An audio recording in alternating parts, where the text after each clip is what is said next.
Hi ನಮಸ್ತೆ ಎಲ್ಲರಿಗೂ. ನಾನು ರುಕ್ಮಿಣಿ.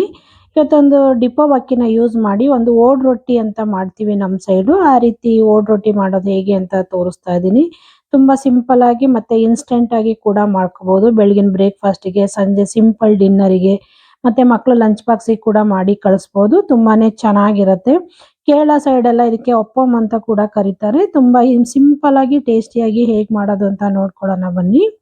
ಮೊದಲಿಗೆ ನೋಡಿ, ಒಂದು ಬೌಲಿಗೆ ನಾನಿಲ್ಲಿ ಡಿಪೋ ಅಕ್ಕಿ ತಗೊಳ್ತಾ ಇದ್ದೀನಿ. ಈ ಗ್ಲಾಸ್ ಅಲ್ಲಿ 2 ಗ್ಲಾಸ್ ಆಗೋಷ್ಟು ನಾನಿಲ್ಲಿ ಡಿಪೋ ಅಕ್ಕಿನ ಕ್ಲೀನ್ ಮಾಡಿ ತಗೊಂಡಿದ್ದೀನಿ. 2 ಗ್ಲಾಸ್ ತಗೊಂಡಿದ್ದೀನಿ. ನಿಮಗೆ ಎಷ್ಟು ಬೇಕೋ ಅಷ್ಟು ನೋಡ್ಕೊಂಡು ತಗೊಳ್ಳಿ. ನೋಡಿ, ಡಿಪೋ ಅಕ್ಕಿಲಿ ಪೌಡರ್ ಎಲ್ಲ ಜಾಸ್ತಿ ಇರುತ್ತೆ. ಹಾಗಾಗಿ ಇದನ್ನ ಏನೇ ಇಲ್ಲ ಅಂದ್ರೂ ಒಂದು 7 ರಿಂದ 8 ಬಾರಿ ಉಜ್ಜಿ ಉಜ್ಜಿ ನೀಟಾಗಿ ತೊಳ್ಕೊಬೇಕು ಅಕ್ಕಿನ.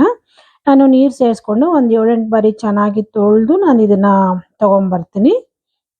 ನೋಡ್ತಾ ಇರ್ಬೋದು, ಒಂದು 7-8 ಬಾರಿ ಚೆನ್ನಾಗಿ ತೊಳ್ಕೊಂಡಿದ್ದೀನಿ ಕೂಡ. ಇವಾಗ ಇದಕ್ಕೆ ನೀರು ಸೇರಿಸ್ಕೊಳ್ಳೋಣ. ಅಕ್ಕಿಯಿಂದ ಮೇಲ್ಗಡೆ 1 ಇಂಚ್ ಆಗೋಷ್ಟು ನೀರು ಬರಬೇಕು. ಆ ರೀತಿ ನೀರನ್ನ ಹಾಕ್ಕೊಳ್ಳೋಣ.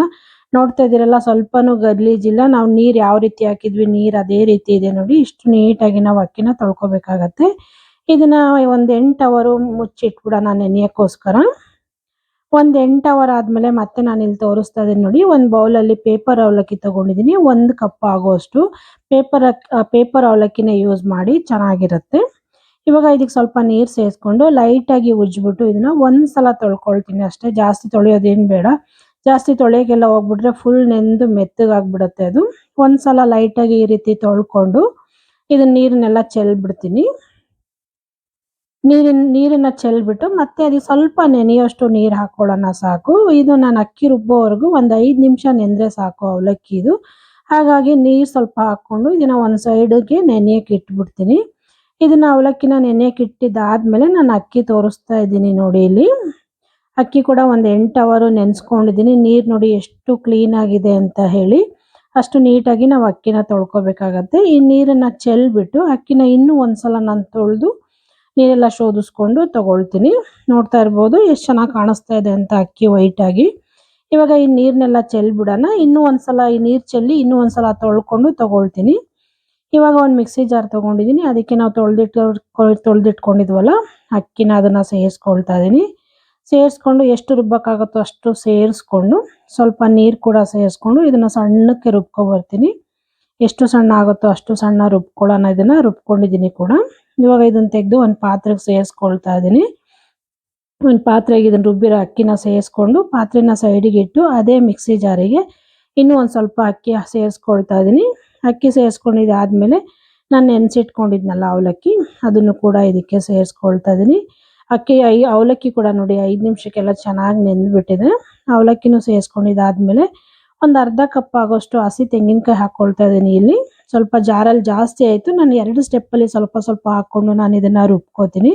ನೀರು ಕೂಡ ಸೇರಿಸ್ಕೊಂಡು ನಾನು 2 ಸ್ಟೆಪ್ಪಲ್ಲಿ ಎಷ್ಟು ಸಣ್ಣ ಆಗುತ್ತೋ ಅಷ್ಟು ಸಣ್ಣ ನೀಟಾಗಿ ರುಬ್ಬಿಟ್ಟು ನಾನು ಅದೇ ಪಾತ್ರೆಗೆ ಹಿಟ್ಟು ಹಾಕ್ಕೊಂಡಿದ್ದೆನಲ್ಲ ಅದೇ ಪಾತ್ರೆಗೆ ಎಲ್ಲನೂ ಹಿಟ್ಟನ್ನು ಸೇರಿಸ್ಕೊಳ್ತಾ ಇದ್ದೀನಿ. ನೋಡಿ, 3 ಸ್ಟೆಪ್ಪಲ್ಲಿ ರುಬ್ಕೊಂಡಿದ್ದೀನಿ ಟೋಟಲಿ. ಎಲ್ಲ ರುಬ್ಕೊಂಡಿದ್ದಾದ್ಮೇಲೆ ಹಿಟ್ಟನ್ನು ಇವಾಗ ಇದಕ್ಕೆ ರುಚಿಗೆ ತಕ್ಕಷ್ಟು ಉಪ್ಪು ಕೂಡ ಸೇರಿಸ್ಕೊಳ್ತಾ ಇದ್ದೀನಿ.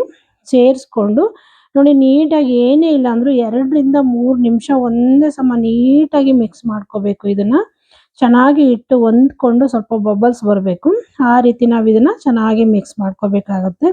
ನಾವು ಇಲ್ಲಿ ನೆನೆಯಕ್ಕೆ ಇಡೋ ಅವಶ್ಯಕತೆ ಏನಿಲ್ಲ. ಡೈರೆಕ್ಟಾಗಿ ಇನ್ಸ್ಟೆಂಟಾಗಿ ಕೂಡ ನಾವು ಇದನ್ನ ಮಾಡ್ಕೊಬೋದು. ನೋಡ್ತಾ ಇರ್ಬೋದು, ರೆಡಿ ಆಗಿದೆ. ಹಂಚು ಕೂಡ ಕಾಯಕ್ಕೆ ಇಟ್ಟಿದ್ದೀನಿ ಸ್ಟವ್ ಮೇಲೆ. ಇವಾಗ ದೋಸೆ ರೊಟ್ಟಿ ಮಾಡ್ಕೊಳ್ಳೋಣ ಬನ್ನಿ. ಹಂಚು ಕೂಡ ಬಿಸಿ ಆಗಿದೆ. ಒಂದ್ಸಲ ಒರೆಸ್ಕೊಂಡು ತಗೊಂಡಿದ್ದೀನಿ. 1 ಸ್ಪೂನ್ ಹಿಟ್ಟನ್ನ ಹಂಚು ಮೇಲೆ ನೋಡಿ ಈ ರೀತಿ ಹಾಕ್ಕೊಳ್ತಾ ಇದ್ದೀನಿ. ಒಂದು ಸಲ ಹಾಕ್ಕೊಂಡಿದ್ದಾದ್ಮೇಲೆ ಚಮಚದ ರೀತಿ ಒಂದು ಸಲ ಪ್ರೆಸ್ ಮಾಡಿದ್ರೆ ಸಾಕು. ಆಮೇಲೆ ಅದ್ರ ಮೇಲೆ ಸ್ವಲ್ಪ ಎಣ್ಣೆ ಕೂಡ ಸವರ್ಕೊಂಡು ಹಾಕ್ಕೊಂಡು 1 ನಿಮಿಷ ಮೀಡಿಯಂ ಫ್ಲೇಮಲ್ಲೇ ಇದನ್ನ ಬೇಯಿಸ್ಕೋಬೇಕು. ಹೈ ಫ್ಲೇಮಲ್ಲೆಲ್ಲ ಬೇಯಿಸ್ಕೋಬಾರ್ದು, ಸುಟ್ಟೋಗ್ಬಿಡುತ್ತೆ ಮತ್ತು ಮೇಲೆಲ್ಲ ಬೇಯೋದಿಲ್ಲ. ಹಾಗಾಗಿ ಮೀಡಿಯಂ ಫ್ಲೇಮಲ್ಲೇ ಲಿಡ್ ಮುಚ್ಚಿಬಿಟ್ಟು ನಾನು 1 ನಿಮಿಷ ನಾನು ಇದನ್ನು ಬೇಯಿಸ್ಕೊಂಡು ತಗೊಳ್ತೀನಿ. ನೋಡಿ, 1 ನಿಮಿಷ ಆದಮೇಲೆ ತೋರಿಸ್ತಿದ್ದೀನಿ ಎಷ್ಟು ನೀಟಾಗಿ ಬೆಂದಿದೆ ಮತ್ತು ರೊಟ್ಟಿ ಕೂಡ ಎಷ್ಟು ಚೆನ್ನಾಗಿ ಬಂದಿದೆ. ಹಂಚಿಂದ ಕೂಡ ನೋಡಿ ಹೇಗೆ ಬಿಟ್ಕೊಳ್ತಾ ಇದೆ ಅಂತೇಳಿ. ಈ ರೀತಿ ಬರಬೇಕು. ನೋಡ್ತಾ ಇದ್ದೀರಲ್ಲ ಎಷ್ಟು ಚೆನ್ನಾಗಿ ಕಾಣಿಸ್ತಾ ಇದೆ ಅಂತ. ಬೇಕಂದರೆ ಉಲ್ಟಾ ಮಾಡಿ ಕೂಡ ಬೇಯಿಸ್ಬೋದು, ಇಲ್ಲ ಒಂದು ಸೈಡ್ ಕೂಡ ಬೇಯಿಸ್ಕೋಬೋದು, ಚೆನ್ನಾಗಿರುತ್ತೆ. ಇನ್ನೊಂದು ಸೈಡು ನಾನು ಬೇಯಿಸ್ಕೊಂಡು ಇದಾಗಿದೆ ಲೈಟಾಗಿ ತೆಗೆದು ತೋರಿಸ್ತಾ ಇದ್ದೀನಿ ನೋಡಿ. ಇದೇ ರೀತಿ ಇನ್ನೊಂದು ರೊಟ್ಟಿನೂ ಕೂಡ ನಾನು ಮಾಡಿ ತೋರಿಸ್ತೀನಿ. ಹಂಚನ್ನೆಲ್ಲ ಒಂದ್ಸಲ ಟಿಶ್ಯೂ ಪೇಪರಿಂದ ಒರೆಸ್ಕೊಂಡು ಮತ್ತೆ ನಾವು ಇನ್ನೊಂದು ಚಮಚ ಹಿಟ್ಟನ್ನ ಹಂಚ್ ಮೇಲೆ ಹಾಕ್ಕೊಳ್ಳೋಣ. ಹಾಕ್ಕೊಂಡು ಲೈಟಾಗಿ ಚಮಚದಲ್ಲಿ ಒಂದ್ಸಲ ಪ್ರೆಸ್ ಮಾಡ್ಕೊಳ್ಳೋಣ. ಲೈಟಾಗಿ ಅಗಲ ಆಗತ್ತೆ ಸಾಕು. ಇವಾಗ ಅದಾಗಿದ್ಮೇಲೆ ಇನ್ನೊಂದು ಸ್ವಲ್ಪ ಎಣ್ಣೆ ಹಾಕ್ಕೊಳ್ಳೋಣ. ಅದ್ರ ಮೇಲೆ ಎಣ್ಣೆ ಹಾಕ್ಕೊಂಡು ಇನ್ನೂ 1 ನಿಮಿಷ ನಾನು ಇದೇ ರೀತಿ ಮೀಡಿಯಂ ಫ್ಲೇಮಲ್ಲಿ ಇದನ್ನ ಬೇಯಿಸ್ಕೊಳ್ತೀನಿ. ಬೇಯಿಸ್ಕೊಂಡು ಮತ್ತೆ ಉಲ್ಟಾ ಮಾಡಿ ನಾವು ಇದನ್ನ ಲಿಡ್ ಮುಚ್ಚಿಬಿಟ್ಟು ಮತ್ತೆ ಉಲ್ಟಾ ಮಾಡಿ ಕೂಡ ಬೇಯಿಸ್ಕೊಳ್ಳೋಣ. ಇದೇ ಮೆಥಡಲ್ಲಿ ಎಲ್ಲ ರೊಟ್ಟಿಗಳನ್ನು ನಾನು ಮಾಡ್ಕೊಳ್ತೀನಿ. ನೋಡ್ತಾ ಇದ್ದೀರಲ್ಲ ಎಷ್ಟು ಸೂಪರಾಗಿ ಎಷ್ಟು ಚೆನ್ನಾಗಿ ಬಂದಿದೆ ಅಂತೇಳಿ. ಇನ್ಸ್ಟೆಂಟಾಗಿ ಅಕ್ಕಿ ಒಂದು ನೆನೆಸಿಟ್ಕೊಂಡ್ರೆ ಸಾಕು, ಇನ್ಸ್ಟೆಂಟಾಗಿ ಬೆಳಗಿನ ಬ್ರೇಕ್ಫಾಸ್ಟಿಗೆ ಮಾಡ್ಕೋಬೋದು. ನೋಡಿ ಸಿಂಪಲ್ಲಾಗಿ ದೋಸೆ ಅಂತಾದರೂ ಅನ್ಬೋದು, ಇಲ್ಲ ಓಡ್ ರೊಟ್ಟಿ ಅಂತಾದರೂ ಅನ್ಬೋದು. ನಮ್ಮ ಹಾಸನ ಸೈಡೆಲ್ಲ ಇದು ಓಡ್ ರೊಟ್ಟಿ ಅಂತ ಕರಿತೀವಿ. ಮತ್ತು ಕೇರಳದವರೆಲ್ಲ ಇದಕ್ಕೆ ಅಪ್ಪಮ್ ಅಂತ ಕೂಡ ಕರೀತಾರೆ. ತುಂಬಾ ಚೆನ್ನಾಗಿರುತ್ತೆ, ತುಂಬ ಸಾಫ್ಟಾಗಿ ತುಂಬ ಟೇಸ್ಟಿಯಾಗಿ ಕೂಡ ಬರುತ್ತೆ. ನೋಡಿದ್ರಲ್ಲ, ಸರ್ವ್ ಮಾಡಿ ತೋರಿಸ್ತಾ ಇದ್ದೀನಿ. ಸಿಂಪಲ್ಲಾಗಿ ಮತ್ತು ಕಡಿಮೆ ಸಮಯದಲ್ಲಿ ಇನ್ಸ್ಟೆಂಟಾಗಿ ಮಾಡ್ಕೋಬೋದು. ಬೆಳಗಿನ ಬ್ರೇಕ್ಫಾಸ್ಟಿಗೆ, ಸಂಜೆ ಡಿನ್ನರ್ಗೆ, ಮಕ್ಕಳು ಲಂಚ್ ಬಾಕ್ಸಿಗೆ, ಮಕ್ಕಳು ಕೇಳಿದಾಗ ಕೂಡ ಮಾಡಿ ಕೊಡ್ಬೋದು. ತುಂಬ ಸಿಂಪಲ್ಲಾಗಿ ತುಂಬ ಟೇಸ್ಟಿಯಾಗಿ ಕೂಡ ಮಾಡ್ಕೋಬೋದು. ಟೇಸ್ಟು ಕೂಡ ಅಷ್ಟೇ ಡಿಫ್ರೆಂಟಾಗಿ ತುಂಬ ಟೇಸ್ಟಿಯಾಗಿ ಬರುತ್ತೆ. ನೀವು ಒಂದ್ಸಲ ಈ ವಿಧಾನದಲ್ಲಿ ಟ್ರೈ ಮಾಡಿ ನೋಡಿ. ಈ ಓಡ್ ರೊಟ್ಟಿ ರೆಸಿಪಿ ನಿಮಗೆಲ್ಲ ಇಷ್ಟ ಆಯಿತು ಅಂದ್ಕೊಳ್ತೀನಿ. ಇಷ್ಟ ಆದರೆ ಲೈಕ್ ಮಾಡಿ, ಶೇರ್ ಮಾಡಿ, ಸಬ್ಸ್ಕ್ರೈಬ್ ಮಾಡ್ಕೊಳ್ಳಿ. ಹಾಗೆ ಪಕ್ಕದಲ್ಲಿರೋ ಬೆಲ್ಲೈಕನ್ ಕೂಡ ಕ್ಲಿಕ್ ಮಾಡಿ. ನಾನು ಯಾವುದೇ ವಿಡಿಯೋ ಹಾಕಿದರೂ ನಿಮಗೆ ನೋಟಿಫಿಕೇಶನ್ ಬರುತ್ತೆ. ಹೀಗೆ ನೋಡ್ತಾ ಇರಿ, ಸಪೋರ್ಟ್ ಮಾಡ್ತಾ ಇರಿ ಅಂತ ಕೇಳ್ಕೊಳ್ತೀನಿ. ನೋಡ್ತಾ ಇದ್ದೀರಲ್ಲ ಎಷ್ಟು ಸಾಫ್ಟಾಗಿ ಎಷ್ಟು ಚೆನ್ನಾಗಿ ಕೂಡ ಬಂದಿದೆ ಅಂತ ಹೇಳ್ಬಿಟ್ಟು. ಇನ್ಸ್ಟೆಂಟಾಗಿ ಮಾಡ್ಕೋಬೋದು, ತುಂಬ ಚೆನ್ನಾಗಿ ಕೂಡ ಬರುತ್ತೆ. ನೀವು ಒಂದ್ಸಲ ಟ್ರೈ ಮಾಡಿ. ನೋಡಿದ್ರಲ್ಲ ಎಷ್ಟು ಸಾಫ್ಟಾಗಿ ಬಂದಿದೆ ಅಂತ ಹೇಳಿ. ಇನ್ನೊಂದು ಈ ಸಿಂಪಲ್ ರೆಸಿಪಿಯೊಂದಿಗೆ ಮತ್ತೆ ಸಿಗ್ತೀನಿ.